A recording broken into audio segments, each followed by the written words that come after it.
दोस्तों नमस्कार। मैं श्यामनाथ यादव अम्बेडकरवादी। अभी काफ़ी समय पहले से आप लोग गौ हत्या, माओ लीचिंग इन सब मामलों में करने वाले मुसलमान धर्म से या मुस्लिम धर्म से संबंधित लोग थे। कितने मारे गए, कितने जेलों में बंद हैं, क्या क्या हुआ, ये सब कहानी तो आप लोगों के सामने है। तो मुसलमानों के साथ साथ क्या अब हिंदू भी इस चपेट में आ गए? ऐसा हम क्यों कह रहे हैं? ऐसा हम इसलिए कह रहे हैं कि पहले आप लोग थोड़ा सा इस समाचार में देख लें, खुद ही जान जाएंगे। अंदर ही अंदर खोखला कर रही है, ये लोग कभी नहीं समझेंगे। और जो अपने आप को राष्ट्रवादी भी कहते हैं, कमाल की बात ये भी है। और गौ कसकर समझ के इनको अधिकार मिला हुआ है कि गोली मार दें हमको। ये अधिकार गवर्नमेंट दी है, मोदी सरकार ने दी है, तो क्यों दी है? इसके बाद में गोरक्षकों ने फरीदाबाद पुलिस के सामने सरेंडर कर दिया। आरोपियों की पहचान अनिल कौशिक, वरुण, कृष्णा, आदेश और सौरभ के रूप में हुई है। शुक्रवार को पुलिस ने कोर्ट में उन्हें पेश करके 2 दिन के रिमांड पर लिया। एसीपी क्राइम अमन यादव ने बताया कि आरोपियों के अभी तक किसी संगठन से जुड़े होने की जानकारी नहीं मिली है। अभी इसी घटना को थोड़ा सा पलट दीजिए। यहाँ पर आर्यन मिश्रा को गोली नहीं लगी होती, और ये आर्यन मिश्रा को गोली जो है वो मारने वाले अगर आर्यन खान होता तो सोचिए किस तरीके का बवाल मचाया जाता। यही सच्चाई है। इसको जितना जल्दी आप समझेंगे आपको पता चलेगा। सुन लिया आप लोगों ने। इतना ही नहीं, अभी ये भी हरियाणा का ही मामला है कि बिहार के ही 2 मजदूर थे, मुस्लिम थे। बीफ यानी गौ मांस के चक्कर में उनकी पिटाई हुई है, और उस पिटाई में एक मर गया, एक का इलाज चल रहा है। तो यहाँ पर सबसे बड़ा सवाल इस बात का पैदा हुआ कि अगर वह बीफ सब खा रहे थे तो बीफ आया कहाँ से?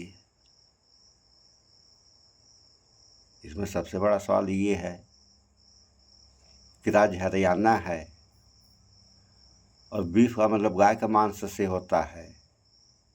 तो अगर वह गाय का मांस सब बनाए थे या बनाने वाले थे या ले आए थे तो आया कहाँ से? कौन लिया? जांच तो इसकी होनी चाहिए। यह मुर्गी मुर्गा बकरी बकरा का मांस है, बस केवल कह देना है कि बीफ का मांस है, हो गया बीफ का मांस कह देने से। अरे अगर गाय का मांस है तो उसको सिद्ध करना पड़ेगा ना कि हाँ ये गाय का मांस है। पैर रहेंगे, गाय की सींगें रहेंगी, सर रहेगा, तब न सिद्ध होगा गाय का मांस है। उसका दिए हो गया हो गया। अब यही नहीं, अभी बुलडोजर के बारे में आप लोग देखिए कि मुसलमानों का घर ढहाते ढहाते ढहाते ढहाते हिंदुओं के भी घर ढहाने लगे। ये कानपुर की कहानी है जिसमें माँ बेटी बुलडोजर के चक्कर में मर गई, वो भी ब्राह्मण परिवार से थी। तो क्या हिंदू क्या मुसलमान, जो परेशानियाँ आती हैं या कोई भी काम होता है तो सारे लोगों के ऊपर होता है। ये नहीं है कि एक के ऊपर हो रहा है दूसरे के ऊपर नहीं होगा। फर्क ये है कि आज इसके ऊपर हो रहा है, उसके ऊपर कल होगा, होना तो है ही है, और सारे लोगों के ऊपर होगा। ये अगर कोई चाहे कि मैं बच जाऊं तो बचने वाला नहीं है कोई, चाहे वह कोई भी हो। तो ये हाल है। न्याय होना चाहिए, किसी भी बुरे कर्म का न्याय होना चाहिए, वह भी न्याय अदालत के माध्यम से होना चाहिए। सरकार को किसने पावर दे दिया न्याय करने के लिए? ये पावर तो कोर्ट के पास है। कोर्ट जो निर्णय देगी वह निर्णय देगी। अभी कुछ हुआ नहीं तो मकान बुलडोजर से ढा दिया गया। क्या हो रहा है ये? अगर यही सब होगा तो इस देश का क्या होगा और इस देश की जनता का क्या होगा? देखने में लग रहा है कि हर तरह से इस देश को सिकोड़ दिया गया है। ये सिकुड़ गया है देश, अभी लोगों को समझ में नहीं आ रहा है। और किसी प्रकार की जब परेशानी आएगी सामने तो हो सकता है सारे लोग समझने लगे कि गलती आज ही नहीं हुई, गलती पहले से हो रही है। तो गलत होता है तो उसमें सुधार करना पड़ता है। सुधार कौन करता है? वो इंसान करता है। तो देश आपका है, आप देश के हैं, तो देश के बारे में प्रथम आप लोग सोचिए, देशभक्त बनिए। देशभक्त बनेंगे, देश का विकास होगा, न था क्या होगा ये कहने की ज़रूरत नहीं है, सारे लोग जानते हैं। तो इस वीडियो में इतना ही,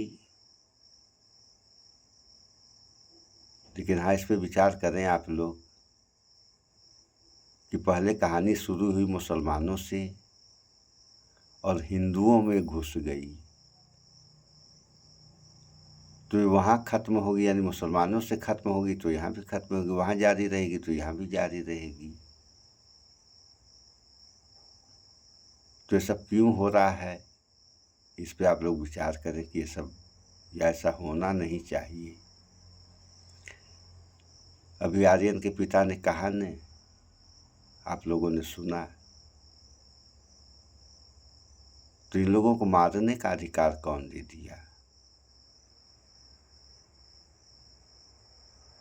और जब सारे लोग जानते हैं, अरे भैया जीवन दान दिया जाता है, जीवन लिया नहीं जाता है। कहने को तो लोग कहते हैं किसी भी प्रकार के पशु पक्षी का जीवन खत्म नहीं करना चाहिए, कहने को सारे लोग कहते हैं, और यह इंसानों के साथ ऐसा हो रहा है। तो यह क्यों हो रहा है, यह रुकेगा कैसे?